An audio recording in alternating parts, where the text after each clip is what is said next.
하나님 말씀 보겠습니다. 하나님 말씀 로마서 13장입니다. 로마서 13장 3절로 4절까지 말씀입니다. 로마서 13장 3절로 4절까지 말씀 보겠습니다. 로마서 13장 3절에서 4절까지 말씀 봅니다. 257페이지 다 같이 한 목소리로 합독하시겠습니다. 시작.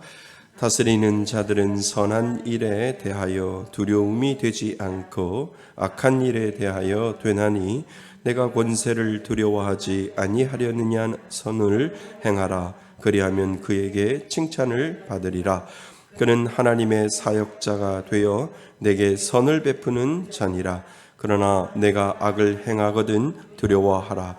그가 공연히 칼을 가지지 아니하였으니 곧 하나님의 사역자가 되어 악을 행하는 자에게 진노하심을 따라 보응하는 자니라. 아멘. 할렐루야. 우리는 칼빈의 기독교 강요 이제 마지막 시간을 가지고 갑니다.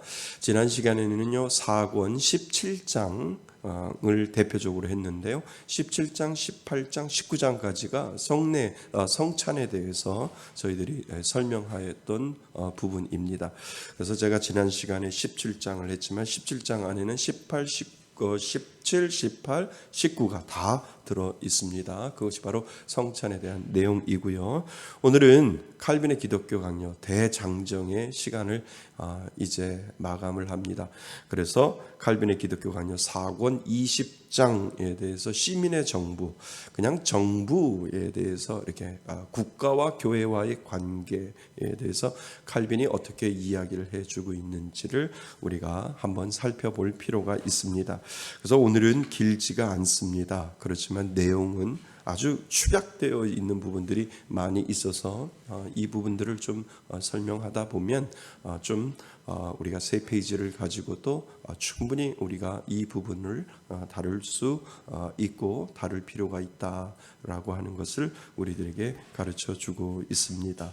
그래서 시민의 정부 로마서 13장 3절에서 4절 보면 참 이 시민의 정부와 정부에서 이 나라에 대해서 하나님이 이 나라를 이 세상적인 나라를 어떻게 생각을 하고 계시고 그리고 세상적인 나라를 어떻게 다스리고자 하는 하나님의 마음을 우리가 볼 수 있는데 참 다행히 대통령 선거를 우리가 끝낸 지 얼마가 안 돼서 이 나라와 이 민족에 대해서 하나님이 통수권자를 세울 때 어떠한 마음으로 하나님께서 그 통수권자가 예수를 믿든 예수를 믿지 않든 하나님의 그 계획하심에 있다라고 한다면 하나님이 그 나라의 통수권자를 세우실 때 어떠한 마음으로 분명히 세울까라고 하는 것을 우리가 한번 생각해 볼 필요가 있다는 거죠. 왜요? 통수권자를 통해서 믿는 우리까지도 영향을 받을 수 있고요. 또 믿는 교회까지도 영향을 받을 수 있기 때문에 하나님이 과연 통수권자를 누구를 세우냐에 따라서 그 통수권자를 통해서 교회가 핍박을 받을 수 있고 교회가 영향을 받을 수 있고 또 우리가 영향을 받을 수 있기 때문에 분명히 하나님은 이 나라와 이 정부를 세울 때 전 세계 각 정부를 나라를 세우고 대통령 통수권자들을 세울 때 하나님은 분명히 그 가운데도 하나님의 분명히 뜻이 있고 하나님의 계획하심이 분명히 있겠구나라고 하는 것을 우리는 짐작해 볼 수 있는데 마침 칼빈이 그렇게 이야기를 하고 있어요. 그러니까 하나님이 모르는 대통령이나 하나님이 인정하지 아니하는 대통령이 세워지는 것이 아니라 나라가 세워지고 그 나라 가운데 통수권자를 하나님이 세울 때 통치자를 세울 때 하나님의 계획 가운데 분명히 있다라고 칼빈은 그렇게 이야기를 해주고 있다는 거죠. 그러니까 이번에 대통령 선거가 돼서 누가 대통령이 됐든 그 대통령도 하나님의 손 안에 있다라는 거죠. 그러니까 하나님이 내가 원하는 사람이 되는 것이 문제가 아니라 하나님 분명히 누군가를 세웠다라고 하면 하나님이 그 나라와 그 민족 그 나라에 대해서 하나님이 하실 말씀이 있고 하나님이 계획하심이 있고 하나님께서 그 통치자를 통해서 이루고자 하는 모든 것들이 분명히 그 안에 들어있다라고 칼빈이 그렇게 이야기를 해주고 있다는 거죠. 그러니까 그 통수권자가 예수를 믿는가 안 믿는가 그게 중요한 것이 아니라 하나님이 이스라엘을 통해서 이스라엘을 하나님의 선한 백성으로 만들기 위해서 악한 왕들을 사용을 했었고 그리고 애굽의 왕들을 사용하셔서 하나님이 그 이스라엘 백성들에게 하나님을 바라볼 수 있는 그러한 것을 만들어주는 것들을 성경을 통해서 우리들에게 보아왔기 때문에 역대의 좋은 왕도 하나님이 계획하셨고 역대의 악한 왕도 하나님이 계획하셨고 역대의 무능한 왕도 하나님께서 계획해 놓으셨다라고 하는 것을 이 칼빈은 우리들에게 이야기를 합니다. 그러니까 이씨 조선 500년도 하나님이 계획해 놓으셨다는 거예요. 그죠, 사모님? 예. 그러니까 이씨 조선이 나라를 말아먹었다 그러면 제가 혼나지만 하여튼간 이씨 조선이 나라를 500년의 역사를 이 조선을 가지고 있었던 것도 하나님 앞에 하나님이 분명히 계획하심에 있다라고 하는 것을 우리는 알게 됩니다. 자, 하나하나 우리 이제 마지막 시간 참 긴 시간을 우리가 건너왔습니다. 건너왔고요. 이제 다음 주부터는 저희들이 다른 건 하이델베르크 요리 문답을 하는데 우리가 그동안 공부를 다 했기 때문에 하이델베르크 요리 문답은 더 쉽고 더 재미있어요. 그래서 내가 그동안 공부해왔던 게 이건데 이렇게 요약이 되는구나 라고 해서요. 그것도 아마 2년 반에서 한 3년 정도 주님 오실 때까지 할 수 있을 것 같습니다. 그리고 우리가 공부했던 이 칼빈의 기독교 강론은 이 책을 1권, 2권, 3권, 4권으로 만들어서 저기다 이렇게 제가 비치를 해 놓으려고 해요. 그래서 머릿속에는 아무것도 없어도 하나님이 분명히 스펀지처럼 그냥 축축하게 물에 젖어 있는 줄 믿습니다. 예, 그래서 가끔 내가 뭘 배웠나 해서 가서 한번 이렇게 보세요. 그래서 설교집도 이제 다 저희 이쪽으로도 다 옮겨 놓고요.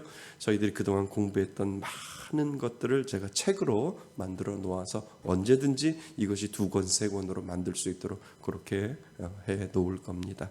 감사하지요. 그지요? 기억하지 못하시는 하나님, 기억하지 않게 하시는 하나님, 그렇지만 내 마음속에는 은혜로 채워주시는 하나님, 그 하나님이 우리 하나님이신 줄 믿습니다. 예, 자, 시민의 정부. 이 땅에서는 시민의 정부, 그러니까 나라라고 생각하시면 됩니다. 시민 정부라고 해서 영어로 되어 있는데 civil government라고 이렇게 되어 있지만 이거를 이제 영어로 번역을 했더니 이제 시민의 정부인데 그냥 나라. 한 나라의 정부 이렇게 생각하시면 됩니다. 이 땅에서는 시민 정부의 통치와 영적인 통치가 있습니다. 그러니까 이 땅에는 믿는 사람들에겐 2가지의 통치가 있어요. 실질적으로 정부가 다스리는 통치하는 곳이 있고요. 우리는 누구의 또 통치를 받아요? 영적인 통치, 하나님의 통치를 우리는 분명히 받고 있다라고 칼빈은 처음 서두에 우리들에게 설명을 하고 있습니다. 그래서 믿지 않는 사람들은 정부가 참 중요하지만 믿는 사람은 보이는 정부가 있지만 보이지 않는 영적인 통치를 하나님을 통해서 우리가 보고 있다라고 하는 거지요. 그래서 우리는 하나님의 백성이요, 하나님의 시민권을 가진 사람이요, 하나님이 이 보이는 세상에서 보이지 않는 통치를 통해서 우리를 이끌어가고 있다라고 하는 것을 우리에게는 2가지의 정부를 주셨다라고 하는 겁니다. 그래서 시민의 정부와 정부의 통치와 영적인 통치가 분명히 있다라고 하는 거죠. 시민 정부와 그리고 영적인 나라의 통치는 서로 완전히 구별됩니다. 구별되지요. 어떻게 구별될까요? 간단하게 시민의 정부는 보이는 거고 영적인 정부는 보이진 않지만 powerful, 힘은 있다라고 하는 거죠. 그렇죠. 이것이 완전히 구별되어 있습니다. 좀 더 들어가 봅니다. 이 두 가지 정부는 어떻게 구별되는가요? 그리스도의 영적인 통치는 이 땅에 있는 우리 안에서 이미 하나님의 나라가 시작되게 하며, 그러니까 이 땅을 우리가 살아가고 있지만 하나님을 믿는 자에게는 이 땅에서 이미 하나님의 나라가 점점점 시작되어 가고 있음을 칼빈은 이야기를 해주고 있다는 거지요. 그래서 하나님의 나라가 시작되며 죽을 생명 속에서 영원한 복락을 어느 정도 우리는 예상하도록 하나님께서 만들어 놓으셨다라고 하는 거죠. 그러니까 예수를 믿으면 하나님의 나라의 백성이 분명히 되는 줄 믿습니다. 우리가 이 땅을 살면서도요. 그러니까 이 땅을 떠나서 하나님의 백성이 되는 것이 아니라 이 땅에 살면서 하나님의 자녀가 되었다라고 하는 예수 믿는 그 확신이 우리들 안에 있으면 우리는 이미 하나님의 나라의 백성이요, 하나님의 나라의 백성으로 그 나라가 이어가고 있다라고 하는 거죠. 그러니까 이 땅에서 하나님의 나라가 이미 우리는 그 나라의 백성으로 시작되어 가고 있는 사람 중에 한 사람이 예수 믿는 사람이다라고 하는 것을 우리들에게 가르쳐 주고 있습니다. 그래서 죽을 생명 속에 영원한 복락을 어느 정도 우리는 예상하게 되지요. 아멘. 맞습니다. 그래서 한편 시민정부에서 정해진 목적은, 그러니까 세상 정부를 말하는 겁니다. 시민정부에서 정해진 목적은 우리가 사람들과 함께 사는 동안 하나님께 드리는 외적인 예배를 존중하며 보호하고, 그러니까 시민의 정부, 그러니까 이 나라, 이 통수권자들이 해야 할 일은 무엇이냐 하면 하나님의 나라가 도래하는 그 나라가 이 땅에서도 시작되는데, 이 땅에서 보이는 나라의 정부가 해야 할 일은 무엇이냐 하면 예배를 존중하며. 아멘. 맞습니다. 그래서 우리가 예배를 방해받을 때 우리가 걸기하는 이유가 거기에 있는 거예요. 왜 예배를 방해하느냐? 하나님의 나라가 시작되었고 하나님의 나라가 백성들이 하나님 앞에 완전히 예배 드릴 수 있는 예배를 존중하며, 그리고 뭐예요?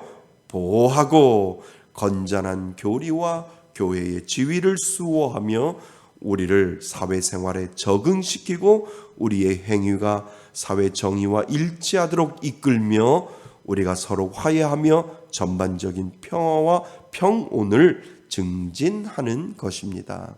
그러니까 세상 정부가 믿는 사람들, 믿는 교회들에게 그렇게 해주어야 된다는 거예요.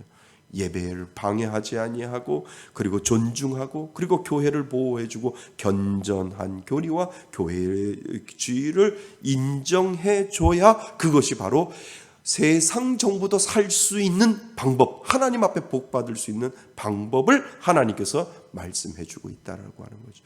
그러니까 정부가 교회를 핍박하면 하나님께서는 그 정부 가만히 내주지 않는다라고 하는 거예요.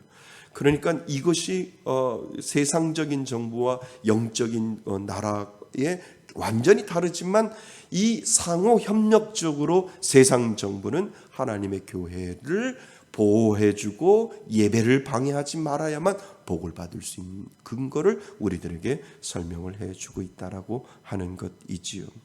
자, 그래서 우리가 서로 화해하며 전반적인 평화와 평온을 증진하는 것입니다. 특별히 시민정부의 중요한 임무는 여기서 참 중요해요.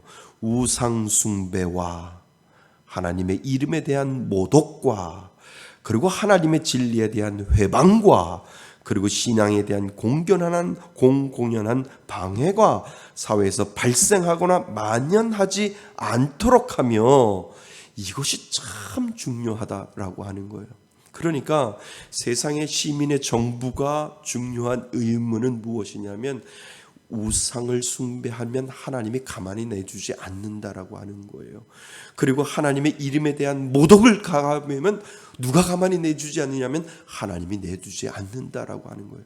그러니까 가만히 보세요. 유럽의 하나님을 믿는 나라에 대해서 얼마나 많은 축복을 받았는데, 하나님을 믿지 않는 우상 숭배를 하는 나라는 지금도 가난하지만 하나님을 믿고 하나님을 섬기는 나라에 대해서는 하나님께서 보장해 주신다라고 하는 의미가 유럽에 있는 나라들과, 그리고 미국을 통해서, 미국이 아직도 하나님 청교도 신앙이 아직도 살아있는 이유는 하나님의 신앙을 우선적으로 하고 우상 숭배를, 아직도 우상을 우상을 어떻게 하면 하려고 하는 그 마음이 있기 때문에 그 나라와 복을 받고 그 민족이 복을 받을 수 있는 그 근거를 우리들에게 보여주고 있다라고 하는 거죠. 그러니까 예수를 믿지 않는 나라들 보세요. 동남아시아나, 그리고 그 이방신을 믿고 우상을 믿는 나라, 잘 사는 나라 없잖아요. 그것이 바로 하나님이 주시는 우리들에게 은혜. 그러니까 우리가, 대한민국이 하나님만 제대로 믿으면 하나님께서 그 복을 우리들에게 주신다라고 하는 거죠. 그러니까 지난 시간들을 뒤돌아보면 정말 이 한국에 부흥의 기조가 있을 때가 있었잖아요. 그때 경제도 살아났었어요. 그때 경제도 하나님 앞에 하나님께서 이 한민족을 긍휼히 여겨주셔서 경제도 살아날 수 있도록 만들어주시는 그 은혜를 우리가 알게 된다라고 하는 거죠. 그러니까 기독교 인구가 줄어들면 줄어들수록, 이방 종교가 많아지면 많아질수록 하나님의 진노하심이 우리 한민족 안에 있다라고 하는 거예요. 그러니까 어떻게든지 이방 종교가 들어오지 못하게 하고 우상 숭배가 이루어지지 못하게 하는 그 이유가, 목숨 걸고 그것을 지켜야 되는 이유가 바로 거기에 있다라고 하는 거예요. 그러니까 무슬림이 요즘 계속해서 인구가 늘어나잖아요. 무슬림 사원이 생기고 무슬림이 생기는 그 이유는 우리가 그냥 넘어갈 것이 아니라 하나님은 진노하신다는 거예요. 우리들에게 그것을 만들어 놓으셨는데 그 우상 숭배를 할 수 있도록 그 허가를 해주고, 우상 숭배를 할 수 있도록 무슬림이 들어오면 종교의 자유라고 해서 그런 것들이 들어오면 들어올수록 우리나라에는 하나님의 축복의 문이 점점점 닫혀질 수 있는 것을 우리들에게 보여주고 있다라고 하는 거예요. 그래서 시민의 정부, 하나님이 맡겨주신 시민의 정부가 중요한 임무는 우상 숭배와 하나님의 이름에 대한 모독이 없어야 하고, 그리고 하나님의 진리에 대한 회방과 신앙에 대한 공공연한 방해가 없어져야 된다라고 우리들에게 이야기를 해주고 있다라고 하는 거죠. 그래서治安을 유지하고 시민의 재산을 보호하며 사람들 사이에 선한 교제를 할 수 있게 하는 것입니다. 그러므로 영적 정부와 시민 정부는 서로 다르지만 대립되지 않습니다. 그러니까 이것을 세상 사람들이 알아야 된다는 거예요. 하나님이 통치하신다고 사람들이 그걸 인정을 안 하잖아요. 하나님이 통치하신다라고 인정을 안 하잖아요. 하늘님이 당군이 통치한다고 얘기하지만 우리의 시각에는 두 정부가 있는데 하나님이 통치할 때 하나님의 그 모든 것들을 방해하지 아니하면 하나님의 은혜가 분명히 이 민족에도 분명히 있다라고 하는 거죠. 근데 지금은 점점점 그런 것들이 희석되어 가고 있으니까 교회가 핍박을 받고, 그리고 목회자가 핍박을 받고, 그리고 많은 믿는 사람들이 손가락질을 당할 수밖에 없는 이유가 바로 거기에 있다라고 하는 거죠. 그러니까 이런 것들을 우리가 지켜나가야 된다라고 하는 것을 우리들에게 얼마나 칼빈이 그 당시에도 우리들에게 이야기했는데 그대로 오늘을 사는 우리들에게도 딱 들어맞는 이야기를 칼빈이 지금 하고 있다라고 하는 거죠. 자, 다음 패러그래프. 하나님은 자신이 통치자의 주의를 인정하며 기뻐한다고 말씀하셨습니다. 그러니까 하나님 자신이 통치자의 주의를 인정한다는 거예요. 누가? 하나님이. 그러니까 그 통치자가 어떠한 통치자이든 하나님께서 그 통치자의 주의를 뭐하며? 인정하며 기뻐한다라고 하나님께서 말씀해 놓으셨다는 거예요. 즉 하나님께서 그들에게 권위를 위임하였으며, 그 통치자가 믿는 사람이든 믿지 않는 사람이든 하나님이 일단은 대한민국의 통치자를 세워놨으면 하나님은 그 통치자를 지위를 인정해 주는 거예요. 그 사람을 어떻게 쓰시든지 하나님의 계획함에 있는데 하나님께서 먼저 그 주위를 통치자로서 인정을 해주며 그에게 권위를 위임해 주는 거예요. 위임해 주는데 어떻게 위임해 주냐면 그로 인하여 그들이 하나님의 대리자로 행동하도록 하나님께서 만들어 놓으셨다라고 하는 거예요. 그러니까 이 통치자가 믿는 사람이든 믿지 않는 사람이든 상관이 없는 거예요. 하나님께서 그 나라의 통치자를 세웠을 때 위임을 하고 그 주위를 하나님께서 인정해 놓으셨다라고 하는 것이 칼빈이 성경의 근거를 통해서 이야기를 해주고 있는 거야. 그러니까 너희들이 아무리 나쁜 대통령이 되고 아무리 나쁜 왕이 임금이 되고 된다 할지라도 하나님은 인정해 놓으셨기 때문에 너희들도 인정하다라고 먼저 이야기를 해 놓고 있다라고 하는 거죠. 이건 성경 말씀에 그대로 나와 있습니다. 자, 그러므로 그들은 주어진 주의를 사용하며 하나님을 섬겨야 합니다. 맞지요? 그러니까 믿지 않더라도 하나님을 두려워하고요. 믿지 않더라도 하나님을 무서워하고 그리고 교회를 핍박하지 아니하고 그래도 하나님 앞 내가 믿지는 않아도 하나님의 교회를 내가 잘 보호하고 믿는 사람들에게 잘 우대를 해야지 하는 자에게 하나님은 복을 주신다라고 하는 거예요. 이것이 성경적인 원리라고 하는 거죠. 그지요? 거기에다가 믿는 자가 정말 통치자가 정말 하나님을 신뢰하고 하나님을 믿는 자라고 한다면 금상첨화이지요. 그것을 우리들에게 이야기를 해주고 있다고 하는 거죠. 카터 대통령 아세요? 미국의 카터 대통령. 그 주일학교 교사를 했잖아요. 대통령직을 하면서도 주일학교 교사를 했잖아요. 주일만 되면 아이들한테 가서 교사를 했잖아요. 카터 대통령이 돌아가셨나요? 근데 카터 대통령이 손가락질을 안 받았잖아요. 참 그 믿음으로 참 나라를 이끌려고 하고 또 어려운 일이 있을 때마다 하나님 앞에 무릎 꿇고 기도하는 정치적인 종교가 아니라 정말 하나님 앞에 내 자신이 발가벗겨진 마음으로 그 통치를 하고 또 하나님 앞에 기도하면서 하나님 앞에 열심히 개인적인 신앙인으로 살아갈 때 하나님께서 카터 대통령을 통해서 그 사람의 이름에 먹칠을 하지 아니하시고 그 사람을 존중히 여겨주시는 것을 우리는 보게 된다는 거죠. 그래서 예수를 믿지 않는 통치자라 할지라도 하나님을 두려워하고 무서워하면 그 복이 그대로 임하고 그 가운데 통치자가 예수를 믿으면 하나님께서는 그것을 복으로 여겨 주신다라고 하는 사건들을 우리는 알게 된다는 거죠. 자, 그래서 1번 같이 보세요. 1번 같이 한번 읽어보겠습니다. 1번 밑에 1번요. 시작. 나로 말미암아 왕들이 치리하며 병백들이 공의를 세우며 나로 말미암아 재상과 존귀한 자 곧 모든 의로운 재판관들이 다스리느니라. 아멘. 이렇게 하나님께서 말씀하시는 거죠. 자, 이렇게 통치자의 권위는 하나님의 섭리와 거룩한 명령으로부터 나온다는 것을 성경은 말합니다. 2번도 같이 읽어보겠습니다. 시작. 그러므로 권세를 거스르는 자는 하나님의 명을 거스름이니 거스르는 자들은 심판을 자취하리라. 하나님의 명령을 거스르는 자는 심판을 자취한다라고 로마서 13장 2절 말씀에 되어 있다는 거죠. 따라서 통치자는 하나님의 일꾼으로서 선을 행하는 사람들을 칭찬하며 맞지요? 악을 행하는 사람들에게 하나님의 진노를 집행합니다. 통치자들에게 그렇게 하신다는 겁니다. 이것이 그들의 소명이며 하나님 앞에서 거룩하고 합당한 행동이 됩니다.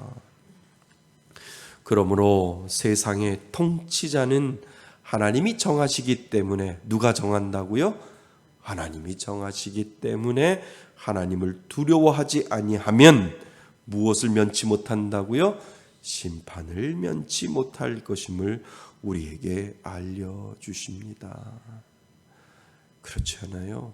그래서 왜 나라의 대통령은 그 세상 사람들이 그렇잖아요. 하늘에서 정해준다고. 아무리 내가 대통령 되고 싶어도 용을 써도 안 되는데, 이것을 성경적으로 우리가 생각하면 하나님이 정하시고 하나님이 분명히 계획하심에 그 통치자는 있다라고 하는 것을 우리들에게 먼저 가르쳐주고 있다라고 하는 거죠. 자, 그 다음 통치자들은 하나님의 뭐로서? 대리자로서 그 직무에 충실해야 합니다. 그들은 자신이 하나님의 공의를 실현하는 일꾼으로 임명되었다는 하나님의 공의, 그러니까 예수를 하나님을 믿든 믿지 아니하든 선을 행하여야 하고 공의를 행하여야 하고 착함을 행하여야 하고 악한 것을 버려야 된다라고 하는 것을 가르쳐 주는 거죠. 그래서 하나님의 공의를 실현하는 일꾼으로 임명되었다라는 자기 이해를 뭐라고요?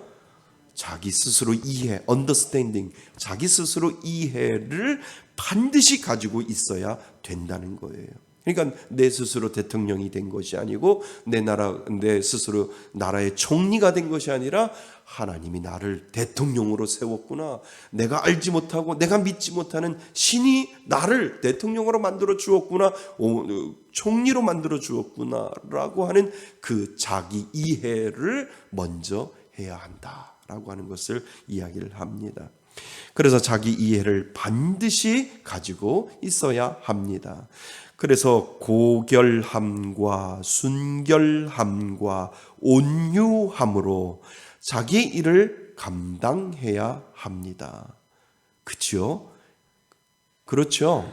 예. 그래서 한 나라의 통치자가 되면 어떻게 하면 고결할까? 어떻게 하면 순결할까? 어떻게 하면 뭐 할까? 온유할까? 자기의 일을 잘 감당할까라고 해서 밤낮을 자지 못하는 거예요. 그러니까 대통령 궁에 들어가 봐도 집에 나중에 5년 끝나서 발 뻗고 잘 때가 제일 편하다라고 하는 거예요. 어떻게 하면 고결하고 어떻게 하면 순결하고 어떻게 하면 온유함으로 이 나라와 이 민족을 내가 다스릴까? 그것 때문에 밤잠을 못 자는 거지요. 자, 그 다음이 중요해요. 악한 법령을 만들거나, 그지요? 악한 법령을 만들거나, 누가 만들어요? 통치자가 그렇게 만들거나 그런 것에 서명해서는 안 됩니다. 그래서 러시아 푸틴 대통령이 그 잘못된 서명 때문에 하나님의 심판을 피하지 못한다라고 하는 거예요. 지금 수많은 아이들이 죽어가잖아요. 아이병동 어린이 칠드런스 하스피털에다 폭탄을 터뜨려가지고 수많은 아이들이 죽어가는데 그 러시아에 그냥 왜요? 그 쥐가 덤비잖아요, 고양이한테. 그거 똑같은 거예요. 아무리 무기가 없고 아무리 저걸 해도 우크라이나 사람들이 가만히 있겠어요? 비행기를 대고 어떻게든지 쏘든지 해서 비행기가 떨어지면 그 조종사 해서 그 안가품을 하려고 하고 또 녹화를 하고 쌍방이 다 죽는 거예요. 그리고 나서 러시아에 있는 그 비행기 조종사에게 러시아에 있는 엄마한테 전화하라고 해서 그 엄마가 그 붙잡혀 있는 러시아 조종사를 보면서 엄마가 우는 장면도 나오더라고요. 그러니까 전쟁은 죄악이에요. 근데 뭐예요? 악한 법령을 만들어서 누가? 푸틴 대통령이 국회를 통과하기 위해서 내가 잘못된 사인을 통해서 전쟁이 시작됐고 그 전쟁으로 인해서 수많은 사람들이 죽었을 때 하나님은 기억한다라고 하는 거예요. 하나님은 가만히 내두지 않는다. 네가 독일 나치냐? 네가 히틀러냐? 라고 하나님께서 말씀하시고 분명히 푸틴이 받을 복은 없다라고 하는 거예요. 이미 없겠지만 하나님은 푸틴에게 분명히 묻고 물을 겁니다. 네 스스로 악한 법령을 만들어서 그런 것에 서명을 함으로 말미암아 그 욕심 때문에 전쟁이 일어나고 수많은 사람들이 죽게 만들었다라고 하나님 분명히 그 부분에 대해서 물으실 것이다 라고 하는 것을 자명한 사실이지요. 그지요? 그래서 하나님의 섭리와 보호와 선과 의와 공의를 나타내도록 열심히 다하여 노력해야 합니다. 새로운 정부가 바뀌면 누가 제일 두려워하는 줄 아세요? 새로운 정부가 바뀌면 누가 제일 두려워할까요? 밤에 잠을 못 잘까요? 누가? 예? 예? 누구요? 사형수. 사형수가 잠을 못 잔대요. 왜요? 정부가 바뀌면 사형 선고를 내릴 수 있으니까. 이 대통령이 사인한 그 전에 정부에서 사인을 못 하고 있었던 그 사형수. 왜냐하면 판결은 사형이잖아요. 그 지금도 형무소에 보면 사형수가 그렇게 많대요. 많은데 사인하면 그냥 그 자리에서 다 사형 집행이 되는 거예요. 그냥 인도적인 차원에서 아직 사인을 못 해가지고 있는 거지. 만약에 홍 누구누구가 됐으면 자기는 사인한다고 그랬거든요. 홍 누구누구가 네, 되면 자기는 사형수에 대해서 사인하겠다라고 했으니까 홍 누구누구가 됐으면 분명히 그 사형, 그러니까 정부가 바뀔 때마다 가장 두려워하고 밤잠을 못 자는 애들이 사형수라는 거예요. 사인할까 말까. 대통령의 그 사인 때문에 사형이 바로 집행될, 사형 집행되면 그냥 그 자리에서 죽는 거잖아요. 그러니까 그렇게 이 서명 하나가 그렇게 무섭다는 거예요. 서명 하나가. 아직도 찬반이 있죠. 사형을 판결해야 한다. 그냥 감옥에 있는 것도 지옥이다. 이렇게 이야기를 해서 사형 집행 안 하는 것이 좋다. 그래서 반반의 그러한 건데 홍 누구가 됐으면 그 사람들은 그 자리에서 그냥 사형이 집행되는 거죠. 자, 하나님의 섭리와 보호와 선과 의와 공의를 나타내도록 열심히 다하여 노력해야 합니다. 자신의 사리 사욕을 위하여 일해서는 안 되죠. 그죠? 칼빈도 이렇게 이야기를 합니다. 공익을 위하여 통치해야 합니다. 그의 권력은 백성들의 복지에 제한된다는 거예요. 이 참 말이 멋있잖아요. 백성을 먹여 살리는 일에 그 통치가 제한된다는 거예요. 그러니까 마음껏 전쟁을 일으키고 마음껏 국군을 통치할 수 있도록 사인하는 것에 제한된 것이 아니라 그 대통령, 그 원수, 그 총리가 가지고 있는 제한은 시민을 위하여, 백성들을 위하여 복지 안으로만 제한된다라고 칼빈이 그렇게 이야기를 하고 있다는 거죠. 그래서 하나님께서 통치자에게 맡긴 직무는 백성들을 뭐 하는 거예요? 존중하는 것입니다. 끝까지 존중하는 거죠. 그래서 하나님께서는 통치자들을 자신의 대리자로 삼아 하나님의 일을 하시고자 합니다. 따라서 통치자들은 자신이 한 일에 대하여 하나님 앞에 책임을 져야 한다는 것을 항상 기억해야 합니다. 그래서 통치자들이 밤잠을 못 자는 거예요. 대통령직에서, 원수직에서, 총리직에서 내려와야 편안하게 잠을 자는 거예요. 왜요? 심판받을 수 있으니까. 하나님 앞에 심판받을 수 있으니까 그렇다는 거죠. 그러므로 세상 통치자들은 자기의 위치를 이렇게 이해해야 합니다. 그죠? 예. 자, 그렇다면 하나님 앞에서 통치자의 의무는 무엇이 있을까요? 하나님 앞에서 통치자가 해야 할 의무를 더 구체적으로 우리가 한 걸음 더 들어가 보는 거지요. 자, 통치자에게는 입법과 공공복지 등에 관한 직무가 있지요. 그 직무 가운데 경건을 제1의 관심사로 두는 것이 가장 중요합니다. 이 경건을 다른 말로 이야기하면 하나님을 두려워하고 하나님을 무서워하는 거예요. 이것이 경건이에요. 칼빈이 이야기하는 경건이 바로 그것이에요. 네가 하나님을 믿든 안 믿든 하나님이 이 나라의 통치자가 되고 하나님이 이 나라를 다스리도록 하나님께서 만들어 놓았으니까 네 마음속에 하나님을 두려워하는 마음이 있어야 하고 하나님을 무서워하는 그 마음이 있을 때 너는 그것을 제1의 관심사를 두고 결제를 해야 하고 사인을 해야 한다. 내가 이 사인함으로 말미암아 많은 사람들이 죽어간다라고 하면 하나님의 두려움의 심판을 생각을 해야 된다라고 하는 거지. 그래서 그 직무 가운데 경건을 제1의 관심사로 두는 것이 가장 중요합니다. 이러한 일에 태만한 것은 하나님 앞에 뭐 하는 거예요? 태만한 것입니다. 통치자는 자기가 대표하는 하나님의 영광을 보호하고, 맞지요? 예, 고무시키기 위하여 힘써야 합니다. 하나님을 경배하는 일이 부패되거나 사라질 때 그것을 재건하고 신앙을 보호하여 순수하고도 흠없는 신앙이 번성하도록 힘써야 합니다. 그래서 통치자가 예수를 안 믿어도 교회에 대해서 오픈을 해줘야 되는 거예요. 교회를 핍박하고 종교를, 이 우상을 핍박하는 건 당연히 맞지만 하나님이 세우신 2000년 동안 내려왔던 교회를 핍박하고 교회에 대해서 끊임없는 박해를 받으면 벌레 먹혀 죽어요.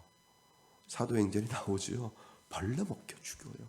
벌레가 이렇게 사각 갉아서 먹어서 죽는다는 거예요. 얼마나 무서워요. 예, 충 먹고 죽는 거예요. 충에 맞춰서.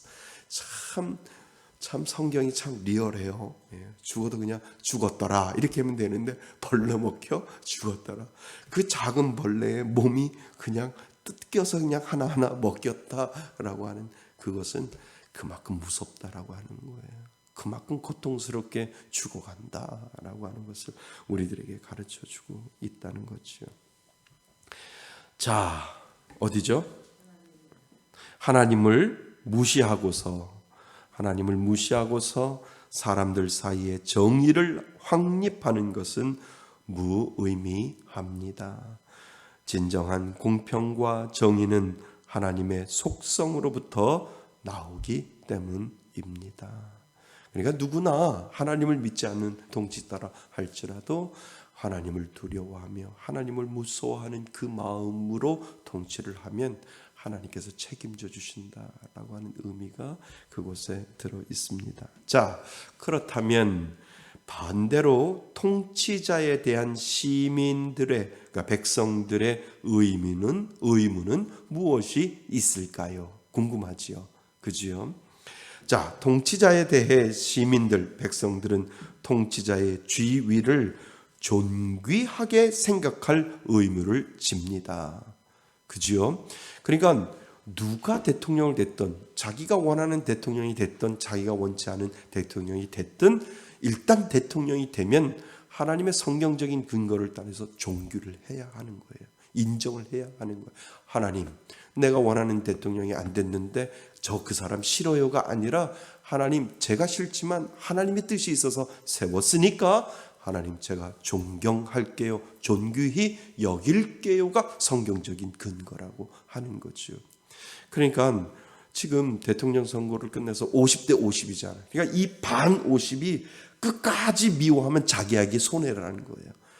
처음에는 내가 원하는 사람이 되기를 원했지만 그래도 자기가 원하는 사람이 되지 아니하고 반대편의 사람이 대통령이 됐을 경우에 성경적인 근거는 무엇이냐 하면, 가장 성경적인 것은 무엇이냐 하면 하나님의 뜻이 있어서 세웠기에 저는 존귀히 여기겠습니다 라고 하는 이 믿음의 고백을 가지고 밀어주는 거예요. 이것이 성경적인 이야기예요. 첫 번째, 대통령이 되는 그 순간까지는 첨예하지만 그 다음에 딱 대통령이 누가 됐든 그 사람이 됐을 때는 인정하고, 하나님, 예, 분명히 뜻이 있겠지요, 하나님이 하시는 일이 있겠지요 라고 하나님 앞에 고백하고 존귀히 여길 때 그것을 하나님이 복으로 여겨주신다는 거예요. 그러면 교회가 그 일을 해야 되는 거예요. 이제 교회가 교회들이, 그리고 교회의 총대들이, 어르신들이 그 이야기를 해야 된다는 거예요. 누가 됐고, 내가 원하는 대통령이 됐고, 내가 원하지 않는 대통령이 됐다, 이거 가지고 끝까지 싸우는 것이 아니라, 이제 누군가가 대통령이 됐으면 이제 우리가 그를 존귀히 여겨서 하나님의 뜻에 순종하며 하나님 앞에 우리가 기도하며, 전 기독교인들이 하나님 앞에 열심으로 기도하며 나가야 됩니다. 이것을 누군가가, 교회의 총수들이, 교회의 어르신들이 그것을 선포하면서 우리가 기도함으로 이 나라와 이 민족을 잘 이끌어가게 해달라고 우리는 금식하며 기도해야 합니다 라고 누군가가 선포를 해줘야 되는데, 아직도 그거 가지고 싸우고 있다라고 하는 것이 참 안타까운 거지. 그래서 교회에 어른이 없다, 그러니까 교회의 총수에 어른이 없다라고 하는 것이 참 안타까운 거예요. 어른들 있어봐야 자기 자식들에게 세습하냐고 시간 다 보내고, 사람들에게 손가락질만 해도 내 재산은 만큼은 내 자식한테 넘기겠다고 그 일에 혈안이 되어서 세상이 어떻게 되어가고 있고 세상 속에서 무엇을 이야기해 줘야 되는지를 잃어버리고 길 잃어버리는 교회처럼, 길 잃어버린 것처럼 그렇게 지금도 하고 있다라고 하는 것이 참 안타까운 이야기이지요. 그래서 누가 대통령이 되든 이제는 모든 것들을 하나로 통합해서 존귀히 여기고, 하나님의 뜻이 있음을 믿습니다 라고 해서 잘 할 수 있도록 치어업해 주고, 백성들 괴롭지 않게 해달라고 하나님 앞에 기도해야 할 이유가 바로 거기에 있다라고 하는 거죠. 아멘. 맞습니다. 예. 자, 그래서 통치자들의 지위를 하나님께서 주신 권한으로 뭐하고? 인정하고. 이거 제가 얘기하는 것이 아니라 칼빈이 성경을 통해서 그 근거를 뽑아낸 거예요. 그죠? 그래서 지위를 하나님께서 주신 권한을 인정하고 그들을 하나님의 사자와 대리자로서 존경해야 합니다. 성경은 심지어 악한 왕에게도 복종하라고 요구를 합니다. 성경에 보면 그렇게 돼요. 악한 왕일지라도 왕에게도 복종하라고 요구합니다. 근데 그 복종의 내용이 좀 달라요. 밑에서 보면 이제 우리가 이해합니다. 물론 불의한 법을 제정하여 백성들을 불공평하게 재판하며 미천한 사람들의 권리를 박탈하고 과부에게 토색하며 고아의 것을 약탈하는 통치자들은 모두 여호와 앞에서 뭐 할 것이다? 멸망할 것입니다. 그러니까 그 악한 왕에 대해서 우리는 복종할지라도 하나님은 그것을 뭐라고 한다고요? 심판하신다라고 하는 거예요. 그러니까 내가 심판하는 것이 아니라 누가 심판하는 거예요? 하나님이 심판하신다라고 하는 것을 우리들에게 가르쳐주고 있다는 거죠. 자, 4번 한번 우리 다 같이 한번 읽어볼까요? 이사야 10장 1절부터 4절입니다. 시작. 불의한 법령을 만들며 불의한 말을 기록하며 가난한 자를 불공평하게 판결하여 가난한 내 백성의 권리를 박탈하며 과부에게 토색하고 고아의 것을 약탈하는 자는 화 있을진저 벌하시는 날과 멀리 오는 환난 때에 너희가 어떻게 하려느냐? 누구에게로 도망하여 도움을 구하겠느냐? 너희의 영화를 어느 곳에 두려느냐? 포로된 자 아래에 굽으리며 죽임을 당한 자 아래에 엎드러질 따름이니라. 그럴지라도 여호와의 진노가 돌아서지 아니하며 그의 손이 여전히 퍼져 있으리라. 아멘. 악한 왕은 누가 심판한다는 거예요? 하나님이 심판하신다. 그래서 우리는 악한 왕이라 할지라도 우리가 끝까지 복종하는 이유가 바로 거기에 있는 거죠. 자, 그렇다면 우리의 마지막 질문이 있습니다. 통치자가 하나님의 법과 반대되는 명령을 내릴 경우 어떻게 해야 할까요? 우리는 마땅히 통치자들의 권위에 복종해야 한다고 칼빈은 아까 말씀드렸던 것처럼 말하고 있습니다. 그러나 항상 한 가지 뭐가 있어요? 예외가 있습니다. 우리는 통치자의 불경건, 아까 경건이 뭐라고 그랬죠? 여기서 말하는 경건이 뭐라고 그랬어요? 하나님을 두려워하고 하나님을 무서워하지 아니하는 그 명령에 대해서는 복종해서는 안 된다라고 이야기를 합니다. 단 한 가지만. 그러니까 그 통치자가 하나님을 무서워하지 아니하고 하나님을 두려워하지 아니하는 그 통치자에 대해서는 오로지 한 가지 불경건에 대해서 복종을 할 필요가 없다라고 칼빈이 이야기를 합니다. 그것이 바로 고린도전서 7장 23절에 나와 있지요. 자, 5번 한번 같이 읽어볼까요? 5번입니다. 시작. 너희는 값으로 사신 것이니 사람들의 종이 되지 말라. 우리는 누구의 종이에요? 하나님의 종입니다. 하나님의 백성이기 때문에 세상의 왕의 종이 아니라 우리는 하나님의 종이기 때문에 하나님을 우습게 여기고 하나님의 이름을 망령되게 여기고 하나님을 겁없이 여기고 하나님을 두려워하지 않는 불경건에 대해서는 우리는 거기서 반기를 들 필요가 있다라고 하는 거예요. 그래서 많은 우리 순교자들이 그렇게 죽는 거예요.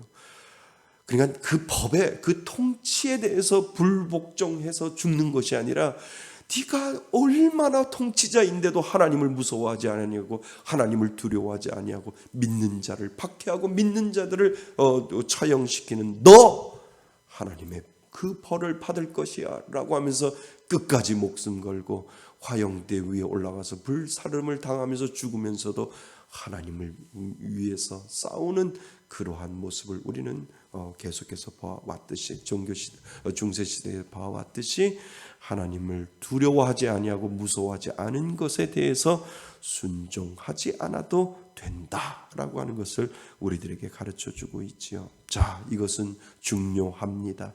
주님의 명령에 벗어난 것에는 뭐 하지 않아도 돼요? 순종하지 않아도 됩니다. 즉 수동적 불순종이 허락됩니다.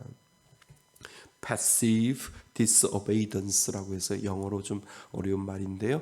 수동적 불순종이 필요하다. 그러니까 그게 무슨 말일까요? 그러니까 내가 믿는 하나님이 아버지잖아요. 맞지요? 내가 믿는 하나님이 아버지인데 내 아버지 나쁜 놈이라고 그러면 뭐라고 그래요? 그거는 이제 넥타이 벗고 옷 벗고 나서야 되는 거예요. 그런데 내 아버지가 저렇게 당하고 있는데 가만히 있는 아들이 있다. 그거 아들 아니 유전자 검색해 봐야 되잖아요. 그렇지 않겠어요? 맞죠? 네. 제가 골목길에서 이렇게 탁 마주쳤는데 서로 잘못한 것 같아요. 그래서 그 앞에 차가 창문을 쭉 내리면서 막 저한테 소리는 안 들리지만 육두문자를 막 해요. 그랬더니 가만히 있었어요. 그랬더니 아들이 더 분개하는 거예요. 근데 은근히 기분이 좋던데요. 아들이 있으니까 은근히 좋던데요. 그거하고 똑같다는 거예요. 아버지, 내 하나님에 대해서 불경건하고 내 아버지에 대해 하나님에 대해서 잘못되어 하나님을 무시하고 두려워하지 아니하고 우습게 여기는 것에 대해서 자녀들이 분개하는 건 당연한 거죠.